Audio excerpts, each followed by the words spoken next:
കൂട്ടുകാരെ, എൻ്റെ അഭിപ്രായത്തിൽ ഈ ഒരു ഇവന്റിനെ പറ്റി ഒറ്റ വാക്കി പറയാൻ പറഞ്ഞാൽ ഇതുപോലെ അപരാധം ഇനി ഇവർ പടച്ചു വിടരുത് എന്നാണ് എനിക്ക് പറയാനുള്ളത്. ആക്ച്വലി ഈ ഒരു 4.0 അപ്ഡേറ്റ് വന്നതിന് ശേഷം നമുക്ക് അനുഭവപ്പെടുന്ന ലാഗിനെ പറ്റി പറയേണ്ട കാര്യമില്ല. ഇവന്റിൽ പോയി ഇറങ്ങിക്കഴിഞ്ഞെന്നുണ്ടെങ്കിൽ 120 FPS എന്നില്ല, 90 എന്നില്ല, 60 എന്നില്ല, എല്ലാവർക്കും ഒരേപോലെയാണ് ലാഗുകൾ വരുന്നത്. ഇതിൽ മെയിനായിട്ടുള്ള കാര്യം എന്ന് പറഞ്ഞാൽ നമുക്ക് എത്ര FPS കാണിച്ചാലും ഈ ഒരു ഗെയിമിനകത്ത് അടിക്കുന്ന റെൻഡറും പിന്നെ ലാഗും വെച്ച് നോക്കിക്കഴിഞ്ഞാൽ ആ കാണിക്കുന്ന FPS തന്നെ നമുക്ക് ഫേക്ക് എന്നേ കാണുള്ളൂ. ഞാനിപ്പോൾ എൻ്റെ ഡിഫോൾട്ടായിട്ടുള്ള സ്മൂത്ത് അൾട്രാ എക്സ്ട്രീമിലാണ് ഇട്ടത്. ഇനി സൂപ്പർ സ്മൂത്തിൽ അൾട്രാ എക്സ്ട്രീം ഇട്ട് നിങ്ങൾക്ക് കാണിച്ചു തരാം. രണ്ടിലും എന്താ വ്യത്യാസമൊന്നും എനിക്ക് അറിയത്തില്ല, എന്നാലും സൂപ്പർ സ്മൂത്തിന് എന്തെങ്കിലും മാറ്റം ഉണ്ടോ എന്ന് അറിയാൻ വേണ്ടിയാണ് ഞാൻ ഇട്ടത്.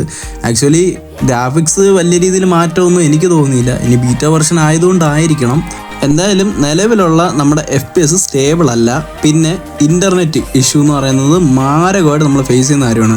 ഈ ഒരു 4.0 അപ്ഡേറ്റിന് ശേഷം നമ്മുടെ മൈക്ക് ഗ്ലിച്ച് മാറിയിട്ട് മൈക്ക് നേരെയായിട്ട് വന്നപ്പോഴാണ് നെറ്റ്വർക്ക് പ്രോപ്പറായിട്ട് നമുക്ക് കിട്ടുന്നില്ല. അതേപോലെ ഇവൻ്റ് ഇറങ്ങുമ്പം അതിൻ്റെതായിട്ടുള്ള ലാഗ്, പിന്നെ കുറേ അടുത്ത് ഇഷ്ടം പോലെ ഗ്ലിച്ചുകളുണ്ട്. ഗ്ലിച്ച് എന്ന് പറഞ്ഞു കഴിഞ്ഞാൽ നമുക്ക് അനങ്ങാൻ പോലും പറ്റാത്ത രീതിയിലുള്ള ഗ്ലിച്ച്. മെയിനായിട്ടുള്ള വിഷയങ്ങളാണ് ഈ പറഞ്ഞ എനിമിയുടെ ഫുഡ് സ്റ്റെപ്പ് കേൾക്കാത്തത്. എന്തിന് അവനൊരു നെയ്ഡ് കുക്ക് ചെയ്യുന്നതോ മോളി എറിയുന്നതോ ഒരു സൗണ്ടും കേൾക്കത്തില്ല. അടുത്തൂടെ ഓടിപ്പോയാൽ പോലും അത് കേൾക്കത്തില്ല. അത് എന്താണ് ഇവർ ചെയ്തു വെച്ചേക്കുന്നതെന്ന് എനിക്കറിയത്തില്ല. ശരിക്കും ഇവരുടെ തന്നെ മിസ്റ്റേക്ക് തന്നെയാണ്. ഇവരാണ് ഇതൊക്കെ പരിഹരിക്കേണ്ടത്. എന്ന് വെച്ച് കഴിഞ്ഞാൽ ഒരു അപ്ഡേറ്റിൽ ഓരോ പ്രശ്നങ്ങൾ നമ്മൾ ഫേസ് ചെയ്ത് കടന്നു വരുമ്പോഴത്തേനും അടുത്ത അപ്ഡേറ്റില്ലെങ്കിൽ അടുത്തൊരു നല്ല മെച്ചം വരുമെന്ന് വിചാരിച്ച് കഴിഞ്ഞാൽ ഇവിടെ നേരെ എല്ലാം തിരിച്ചാണ്. ഇവിടെ ഓരോ അപ്ഡേറ്റ് വരുന്നതോറും ഇവരുടെ ഫീഡ്ബാക്ക് താഴോട്ടാണ് പോയിക്കൊണ്ടിരിക്കുന്നത് കേട്ടോ. എന്തായിരുന്നാലും എനിക്ക് പ്രത്യേകിച്ചൊന്നും പറയാനില്ല. പിന്നെ ഈ ഒരു ഇവൻറ്റ് ഒരു കംപ്ലീറ്റ് ആയിട്ടുള്ള ഹോൾ ഇവൻറ്റ് തന്നെ ക്യാമ്പേഴ്സിന് വേണ്ടി മാത്രം ഉണ്ടാക്കി വെച്ചേക്കുന്ന ഒരു ഇവൻ്റാണ് കേട്ടോ. ഏത് മുക്കിലും മൂലയ്ക്കും പോയാലും ഇവിടുത്തെ ഏതൊരു ചെറിയ മരത്തിൻ്റെ മൂട്ടി പോയിരുന്നാൽ പോലും അവിടെയും ഉണ്ട് ക്യാമ്പർ. എല്ലായിടത്തും ക്യാമറമാരാണ്. ഇന്ന് ചത്തിട്ട് തിരിച്ചിറങ്ങാൻ പോലും തോന്നത്തില്ല.